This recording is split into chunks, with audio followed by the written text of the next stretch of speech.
netral. Tidak apa-apa dah. Kalau kan baca dipotong, weh.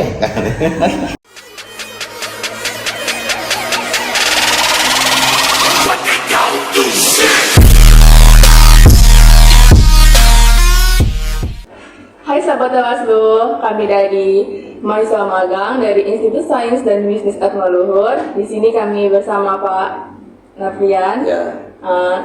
Kami hari ini mau ngobrolin tentang kampanye yang akan berlangsung Di tahun 2024 ini Kampanyenya kampanye apa? tentang pilkada. Pilkada. Iya. Berarti pilkada dengan pemilu beda nggak? Beda. Beda. Oke. Berarti sahabat Bawaslu semua pertama harus membedakan mana yang menjadi pemilu atau pilkada. mana yang pilkada. Oke, kira-kira apa yang ingin ditanyakan oleh adik-adik dari mahasiswa AMIK yang magang di Bawaslu? Saya dulu ya Pak. Ya. Menurut Bapak kampanye itu pengertiannya apa? Kalau kampanye, artinya sahabat Bawaslu yang nonton ini kan para kaum milenial ya, atau kaum Z ya. Secara simpelnya kampanye itu adalah kegiatan meyakinkan pemilih yang dilakukan oleh calon atau pasangan calon atau partainya. Nah, jadi dalam pencalonan ini itu kan terdiri ada calonnya, ada pasangan calon, kemudian ada partainya. Nah, mereka adalah meyakinkan pemilih supaya untuk memilih mereka. Nah, kemudian apa yang diyakinkannya? Dalam meyakinkan pemilih itu mereka menggunakan nomor, kemudian tanda gambar, visi, misi, dan program. Begitu, kurang lebih seperti itu. Terus selanjutnya, ini Pak mau nanya, kegiatan apa aja sih yang dilakukan saat kampanye pilkada ini? Kegiatan yang dilakukan oleh pasangan calon ya. Nah, di dalam aturannya, di dalam PKPU namanya. Jadi di PKPU 13 tahun 2024, kegiatan ataupun metode. Jadi kalau PKPU-nya menyebutkan itu namanya metode. Metode kampanyenya itu ada yang namanya pertemuan terbatas. Kemudian ada pertemuan tatap muka, kemudian ada yang namanya kampanye di media sosial, ada rapat umum, kemudian ada juga penyebaran bahan kampanye. Tahu nggak bahan kampanye itu apa? Contohnya apa Pak? Stiker, kemudian kan ada gelas, kemudian ada topi ya, ada pakaian. Nah, itu semuanya tercantum di PKPU. Nah, kemudian ada juga kampanye di media online, TV. Seperti itulah kegiatan yang dilakukan oleh para calon atau peserta pemilihan.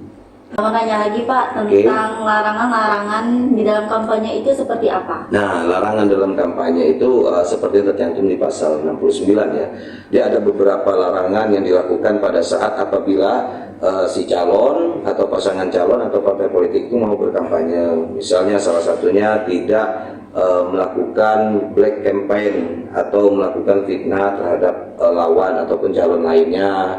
Kemudian mereka menjaga keutuhan NKRI, dalam artiannya setiap apa yang dikampanyekan mereka itu adalah kampanye yang tidak menghasut, memfitnah gitu. Dan kemudian ada juga tidak melibatkan pihak-pihak yang dilarang. Misalnya kampanyenya itu jangan melibatkan anak-anak. Misalnya anak-anak disuruh menggunakan topi, kemudian disuruh teriak-teriak untuk memenangkan calon tersebut gitu. Dan kemudian juga tidak boleh melibatkan pihak-pihak yang dilarang ini, bisa ASN, bisa perangkat desa, TNI, Polri gitu. Artinya itu mereka itu adalah pihak-pihak yang dilarang untuk dilibatkan dalam kampanye ini. Oh, berarti harus bersifat bersih dan netral ya Pak ya? Ya, kalau untuk yang pihak-pihak yang dilarang itu, maka dia harus bersifat netral. Nah, mengapa anak-anak tidak boleh dilibatkan? Karena anak-anak kan belum punya hak pilih. Iya. Nah, syarat memilih itu umurnya berapa?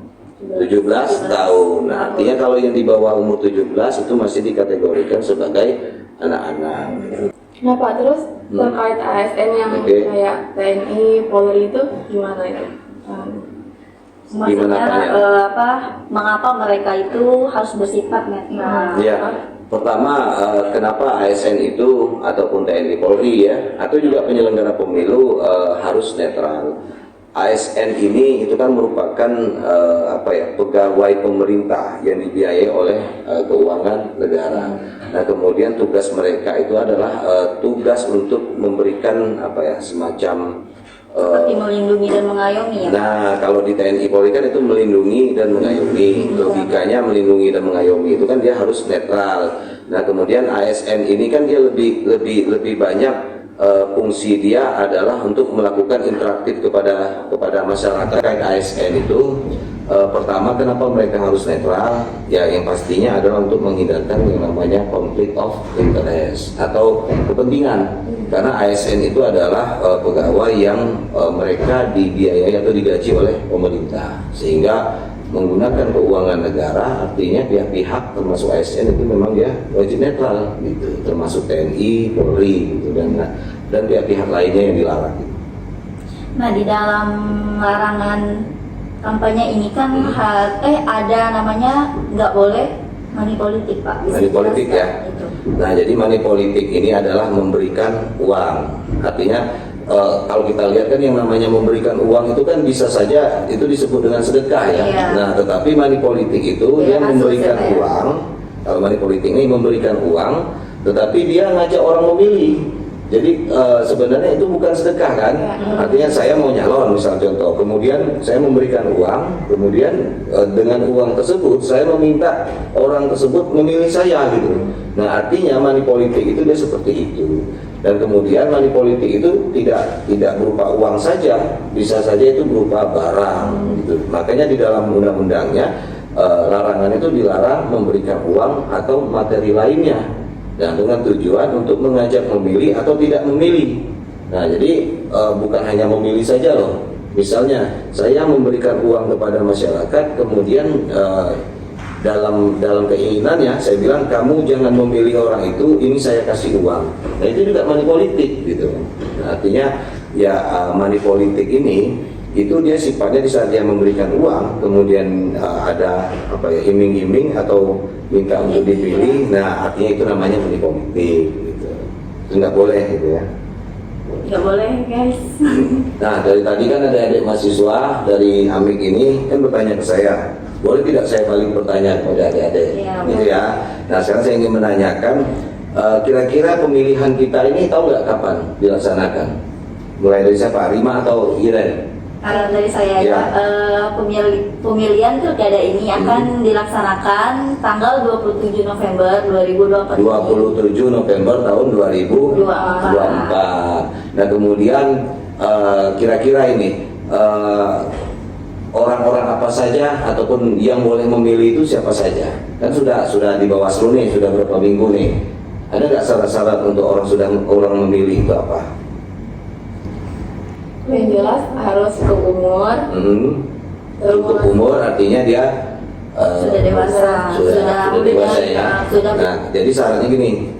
Pertama, dia WNI yang berusia atau yang punya hak memilih di atas 17 atau sudah menikah, dia berada di domisili. Artinya kita kan berada di 7 kabupaten ya.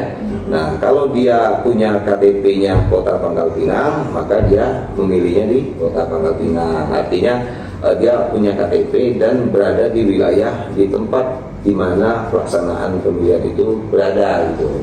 Nah, kalau dulu kan kalau pemilu, misalnya saya punya KTP-nya dari Jawa, nah saya bisa memilih di sini dengan syarat tertentu, tetapi hanya memilih presiden gitu. Nah, kemudian kan dia tidak dicabut hak pilihnya. Artinya kalau berdasarkan putusan pengadilan, kalau dia dicabut hak pilihnya, nah dia tidak punya hak pilih gitu. Artinya hak pilihnya dicabut atau dia tidak dalam keadaan terganggu jiwanya. Artinya disabilitas mental ya, disabilitas mental. Kenapa? Karena kalau dia bisa membedakan, dia belum bisa membedakan atau tidak bisa membedakan mana gambar ataupun tulisan. Artinya ukurannya itu disabilitas itu dia tidak serta-merta yang dimaksud disabilitasnya adalah disabilitas mental yang berat gitu, yang tidak tahu sama sekali gitu. Itu syaratnya. Kemudian apa yang Anda ketahui tentang pilkada ini? Jangan golput ya. Ya. Nah, artinya jangan golput ya. Karena memilih itu adalah hak kita sebagai Warga negara masyarakat Indonesia. Indonesia. Gitu ya.